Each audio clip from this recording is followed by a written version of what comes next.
آج تک موجود کیسے ہیں؟ میں بڑی معذرت کے ساتھ کہہ رہا ہوں، قرآن مجید اگر سپیڈ پڑھنا ثواب ہے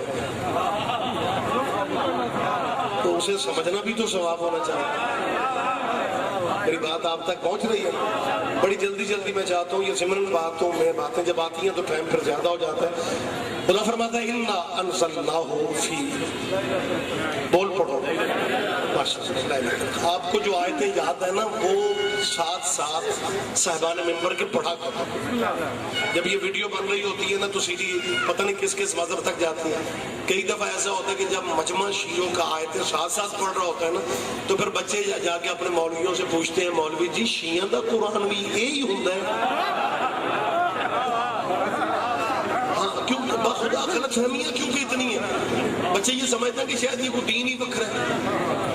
مجھے یاد ہے کہ ہمارے استاد گرامی مبلغ اعظم مرحوم قبلہ اسماعیل صاحب قال اللہ مقامہ، اب تو روشنی کا دور ہے، لوگ پھر بھی کافی تبدیلی آ گئی ہے۔ قبلہ فرماتا ہے جب میں شیعہ ہوا تو مجھے دور سے لوگ دیکھ رہے ہیں، اور ایک علاقے کا بندہ سیانہ بیانہ نہ اس نے آ کے مجھ سے سلام کیا، حضرت کا نہ سنت نہ سلام نہ خیریت کچھ بھی۔ غور سے مجھے دیکھ کے دوسرے کمرے میں جا کے مولانا اسماعیل صاحب کے والد میاں سلطان کو کہتا ہے، میاں عنایت کو کہ میاں جی ہمیں سارے علاقے جو رولا پی گیا ہے، تیرا پتر شیعہ ہو گیا، میں تو ہنے ویکھیا تے چنگا بھلا بیٹھا۔ یعنی مقصد ایک دور تھا کہ بندے سمجھتے تھے کہ شیعہ کوئی پتہ نہیں بندہ وکھرا ہی ہو جاتا ہے۔ اللہ فرماتا ہے اِنَّا أَنزَلْنَاهُ فِي لَيْلَةِ الْقَدْرِ، پھر اللہ فرماتا ہے وَمَا أَدْرَاكَ مَا لَيْلَةُ، اللہ فرماتا ہے تمہیں کیا پتا لیلۃ القدر کیا ہے؟ پھر اللہ فرماتا ہے لیلۃ القدر خیر من الف شہر، یہ 1000 مہینوں سے بہتر ہے۔ اکاڑے کا جیتا جاگتا مجمع بازار کا ماحول ہے، سارے فرقے میری بات سن رہے ہو، مسلمانوں کے سارے مذہبوں کے دانشوروں سے پوچھو لیلۃ القدر کا مقابلہ باقی راتیں کر سکتی ہیں؟ سارے کہتے ہیں جی نہیں کر سکتی کیونکہ اس رات میں قرآن اترا ہے، لہذا باقی راتیں لیلۃ القدر جیسی بن ہی نہیں سکتی کیونکہ لیلۃ القدر پہ قرآن اترا ہے۔ اب اپنے ڈیروں پہ دکانوں پہ جا کے سوچو، جس رات پہ قرآن اترے جب اس کا مقابلہ نہیں ہوتا تو پھر جس ذات پہ قرآن اترے اس کے مقابلے کیسے کر رہے ہیں؟ من کل سلام کہیے حتی مطلع الفجر، بلا تفریق فرقہ مسلمان مانتے ہیں کہ اس رات میں فرشتے اللہ کا امر لے کے اترتے ہیں۔ نبی کے ایک صحابی ہے، متوجہ ہے سرکار آپ، حضرت ابو ذر غفاری رضی اللہ عنہ۔ کچھ صحابہ کرام نے حضرت ابو ذر غفاری رضی اللہ سے پوچھا کہ ہم تو نبی سے نہیں پوچھ سکے، شاید آپ نے نبی سے پوچھا ہو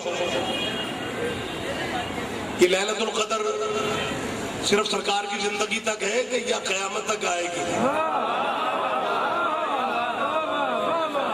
صحابی رسول نے کہا کہ میں نے نبی سے پوچھا بھی تھا، حضور نے کہا تھا میری ظاہری زندگی تک نہیں بل ہیا الی یوم القیامہ، یہ لیلۃ القدر قیامت تک آتی رہے گی، لیلۃ القدر قیامت تک آتی رہے گی، لیلۃ القدر جب تک آپ چپ ہیں نا میں بھی یہی کہتا رہوں گا، لیلۃ القدر قیامت تک آتی رہے گی۔ جب لیلۃ القدر قیامت تک بزرگوں آتی رہے گی پھر قیامت تک فرشتے بھی اترتے رہیں گے، فرشتے بھی اترتے رہیں گے۔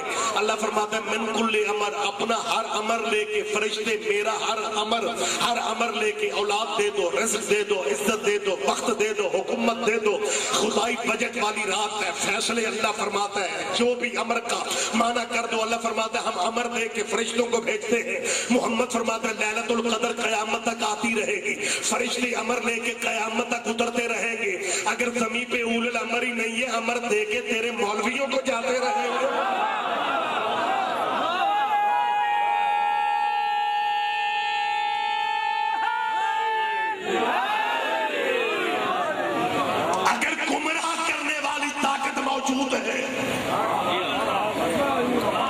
بدقسمتی والی اخیر نہیں، اس شیطان اگر گمراہ کرنے والا موجود ہے پھر ہدایت کرنے والے کو بھی ہونا چاہیے، نہیں تو اللہ کی عدالت خطرے میں پڑ جائے گی۔ اور جنہیں بس کلوز کر رہا ہوں، جنہیں آج تک یہ سمجھ نہیں آتی، میں انہیں قریب سے یہ بات سمجھا رہا ہوں کہ نبی کا کلمہ فیشن سمجھ کے نہ پڑھو۔ سبحان اللہ. رواج سمجھ کے کلمہ اگر کافی ہوتا تو علامہ اقبال کبھی نہ کہتے زبان سے کہہ بھی دیا لا الہ تو کیا حاصل. دلوں نے کہا مسلمان نہیں تو کچھ بھی نہیں. دلوں نے کہا کہ اسلام یہ ہے کہ نبی کا کلمہ پڑھتے ہو پھر نبی کے مقام کو پہچانو. یہ وہ نبی ہے جس نبی کے بارے میں واحد نبی کا لفظ میں کہہ سکتا ہوں. یہ نبیوں پیغمبروں مرسلوں میں سے تمہارا نبی واحد نبی ہے جس کے بارے میں خدا نے اس نبی کے مقام کا اظہار کرتے ہوئے یہ فکر کہے کیفا اذا جئنا من كل امة بشهيد وجئنا بك على هؤلاء شهيدا. جن بندوں کو یا نبی اللہ یا رسول اللہ سمجھ میں نہیں آتا، زندہ کو کہتے ہیں موجود کو کہتے ہیں. خدا فرماتے محمد وہ وقت کیسا وقت ہوگا جب ہر نبی اپنی امت کی گواہی دے گا. میرا محمد تو نبیوں پہ گواہیاں دے گا. بول پڑھو شیعہ سنی سارے بھائی فکر میں آخری کہہ رہا ہوں. یہ آیت ہے قرآن مجید کی کیفا اذا جئنا، کیسا وقت ہوگا جب ہم بلائیں گے. ساری امتیں ہماری بارگاہ میں ہوں گی لیکن ہر نبی اپنی امت کی گواہی دے گا. نبی اپنی امت کی گواہیاں کیوں دیں گے؟ آدم سے لے کے عیسیٰ تک. شیعہ سنی اہل حدیث بھائیوں، نبی اپنی امتوں کی گواہیاں دیں گے، اپنی امتوں کی، کیونکہ ان امتوں کے عمل نبیوں کے سامنے تھے. نبیوں نے اپنی امتوں کے عمل دیکھے.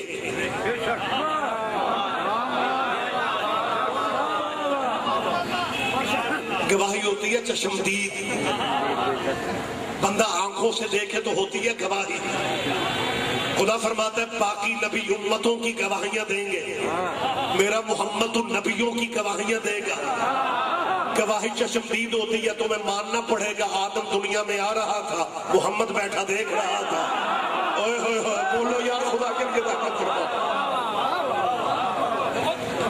یہ تمہیں تسلیم کرنا پڑے گا.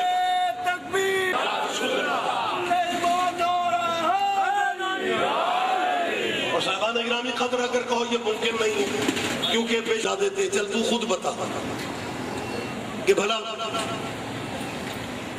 ولادت سے پہلے کو بندہ دیکھ سکتا ہے؟ جب ایک بندہ پیدا نہیں ہوا تو بندے کہتے ہیں جی تھوڑی گل 16 آنے سے ولادت سے پہلے تو نہیں دیکھا جاتا. حضور پیدا ہوئے 12 ربیع الاول کو. آدم کہاں تھا؟ وہ کہاں تھا آدم؟ تو نے نبی اپنے کو پہچانے نہیں. اسے تو کئی دفعہ کہا کن تو نبی آدم بین الماء والطین. میں اس وقت بھی نبی تھا جب آدم مٹی اور پانی کے درمیان تھے. یہ محمد کی حدیث آیت کے مطابق ہے کیونکہ خدا کہہ رہا تو نبیوں پہ گواہیاں دے گا. اور یہی رسول اللہ کہہ رہے ہیں کہ میں تب بھی نبی تھا. منبر کوفہ پہ علی تھے، خطاب علی کر رہے تھے. شیعہ سنی اہل حدیث بھائیوں منظر کیسا ہوگا جب رسالت میں گفتگو کرنے والا علی جیسی ہے. اور جب رسالت میں گفتگو علی نے شروع کی، مجمع میں سے ایک بندے نے اٹھ کے کہا جی حضور کی حدیث ہے، نبی کا فرمان ہے. نبی فرماتا ہے کن تو نبی آدم بین الماء والطین. میں اس وقت نبی تھا. حضور فرماتا ہے میں اس وقت نبی تھا. کن تو نبی جن، کن تو نبی جن. جب اس بندے نے بار بار کہا جی ہمیں سمجھ نہیں آتی، نبی کی حدیث ہے کن تو نبی جن، میں نبی تھا. علی مسکرا کے فرماتے ہیں کن تو ولی جن. رحمت فرماؤ یار بات آپ دھیان میرا آپ تک پہنچ متوجہ ہے آپ. علی فرماتا کن تو ولی جن، وہ نبی تھا میں ولی تھا. جو کھڑا پوچھ رہا تھا اس کے دوسرے ساتھی نے کہا ہن راضی ہیں، پہلے بڑے کی سمجھ نہیں آتی، اب چھوٹا کہہ رہا ہے وہ نبی تھا میں ولی تھا. اس نے منت کر کے کہا یا علی آپ سے بہتر کون بتائے گا جب تھا ہی کچھ نہیں، پھر محمد عربی رہے کہاں. علی فرماتے اللہ نے اپنی قدرت کاملہ سے محمد مصطفیٰ کے نور کے صدقے میں کچھ پردے بنائے. ان پردوں میں محمد کے نور کو رکھا. حجاب قدرت، حجاب عظمت، حجاب عزت، حجاب ہیبت، حجاب جبروت، حجاب نبوت، حجاب کبریا، حجاب منزلت، حجاب رفعت، حجاب سعادت، حجاب شفاعت. علی فرماتے کسی پردے میں نبی کے نور نے سبحان ربی اللہ پڑھا، کسی میں سبحان ربی العظیم کہا، کسی میں سبحان الملک والملکوت پڑھا، کسی میں سبحان الملک المنان کہا، کسی میں سبحان الحی القیوم کہا، کسی میں سبحان الکریم الاکرم کہا، کسی میں سبحان العظیم العظم کہا. علی فرماتے ہیں پردوں میں جب نبی کے نور تسبیح پڑھ چکا، اللہ نے اپنی قدرت کاملہ سے اسی نور کے صدقے میں کچھ دریا بنائے. ان دریاؤں کی تہہ میں نبی کے نور کو اترنے کا حکم دیا. سب سے پہلے نبی کا نور دریا علم میں اترا، علم کے بعد دریا علم میں، علم کے بعد دریا زہد میں، زہد کے بعد دریا تقویٰ میں، تقویٰ کے بعد دریا خشیت میں، خشیت کے بعد دریا سیانت میں، سیانت کے بعد دریا انابت میں، انابت کے بعد دریا مزید میں، مزید کے بعد بعد دریا صبر میں، صبر کے بعد دریا رضا، رضا کے بعد دریا وفا، وفا کے بعد دریا حیا، حتیٰ کہ 20 دریاؤں سے جب نبی کا نور باہر آ گیا اللہ کی آواز آئی تو ہی مخلوق اول ہے، تو ہی ختم الرسل ہے۔ وہ خطاب دیتا رہا، یہ نبی شکرانے کے سجدے ادا کرتا رہا جب تمہارے نبی نے آخری سجدہ سے سر اٹھا لیا، اس نبی کے جسم سے 1,24,000 یہ پسینے کے قطرے گر گئے۔ اللہ نے پسینے کے قطرے ضائع نہیں کیے، ایک ایک قطرے کے بدلے میں ایک ایک نبی پیدا کر دیا۔ آدم صفی اللہ بنا محمد کے پسینے سے، نوح نجی اللہ بنا محمد کے پسینہ سے، موسیٰ کلیم اللہ بنا محمد کے پسینہ سے۔ اور چپ رہو کہ مجھے دکھ رہے گا، اور محمد کا پسینہ گرے تو نبی بنتے ہیں، مولوی کا پسینہ گرے تو بیماریاں پھیلتی ہیں، دونوں برابر کے۔ نعرہ تکبیر، نعرہ رسالت، نعرہ رسالت، دونوں ہاتھ بلند کر کے کل ایمان نعرہ حیدری، کل ایمان زمانہ بلند کر صلوات۔ جدھر جدھر دیکھا جہاں جہاں پایا، جدھر جدھر دیکھا، جدھر جدھر دیکھا جہاں جہاں پایا، ساقیہ کوثر نفس پیغمبر نظر آیا، ساقیہ کوثر نفس پیغمبر نظر آیا۔ قربانی کا مشکل کشا علی ہے، جو صحرا کا خدا، ملنگوں کا پیشوا کعبے میں نظر آیا۔ حیدر صفدر شیر ببر لاد علی مدح نجب نعرہ حیدری۔ تمہیں پھر بھی حاضر ناظر سمجھ میں نہیں آ رہا؟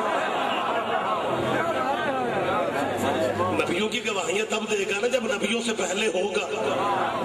اچھا ابھی آپ نے اذان سنی ہے، پورے شہر کی اذانیں سن لو، پورے ملک کی اذانیں سن لو، جو بھی مسلمان اذان دیتا ہے یہی کہتا ہے اشہد ان محمد رسول اللہ، میں گواہی دیتا ہوں محمد اللہ کا رسول ہے۔ تیری اذانیں بتا رہی ہے وہ حاضر بھی ہے ناظر بھی ہے۔ حاضر کہا جاتا ہے جو موجود ہو، ناظر کہا جاتا ہے جو دیکھ رہا ہو۔ بندے کہتا ہے جی پیدا ہونے سے پہلے کیسے دیکھتے ہیں؟ وقت تمام ہو گیا، آئیے دو لفظ کہہ رہا ہوں، قرآن مجید کی ایک آیت اور واقعے کا سہارا لے کے میں چاہتا ہوں کہ بعد اختتامی مراحل میں لے آؤں۔ واقعہ یقیناً سارے مجمع کے ذہن میں ہے، صرف کیا اسے کہتے ہیں یاد دہانی ہی کروانا پڑے گی، تفصیلات میں نہ بھی جائیں تو آپ سمجھ جائیں گے۔ عیسائی بادشاہ جب بھی طاقت کے نشے میں ہوتے ہیں نا تو پھر انہیں سنبھالنا بڑا مشکل ہوتا ہے۔ وہ ایک بادشاہ اب رہا تھا، وہ اللہ کا گھر گرانے ہاتھیوں پہ آ گیا۔ کوئی حافظ آپ کا ساتھ دے رہا ہے، کوئی بات آپ کے ذہن کی؟ یمن سے چلا تھا ہاتھیوں کا لشکر لے کے، مقصد اس کا تھا کعبہ گرانے کا۔ اکاڑا والوں اس نے یمن میں خود اللہ کا ایک گھر بنایا، اس ابرہہ نے کیا، اب یہ لٹریچر میں پڑھ سکتے ہیں، اور اس نے دنیا کو دعوت دی کہ اس کا طواف کرو۔ کون طواف کرتا تھا؟ مایوس ہوا تو اس نے اپنی مشاورت کمیٹی سے پوچھا کہ یہ گھر تو میں نے بنا دی، آباد کیسے ہوگا؟ انہوں نے کہا وہ مکے میں ایک اللہ کا گھر ہے، پہلے اسے گرا دو۔ یہ ہاتھیوں پہ لشکر لے کے اللہ کا گھر گرانے مکے کو آئے۔ مکے کے لوگوں نے زندگی میں ہاتھی پہلی دفعہ، تب دیکھیں ایک خوف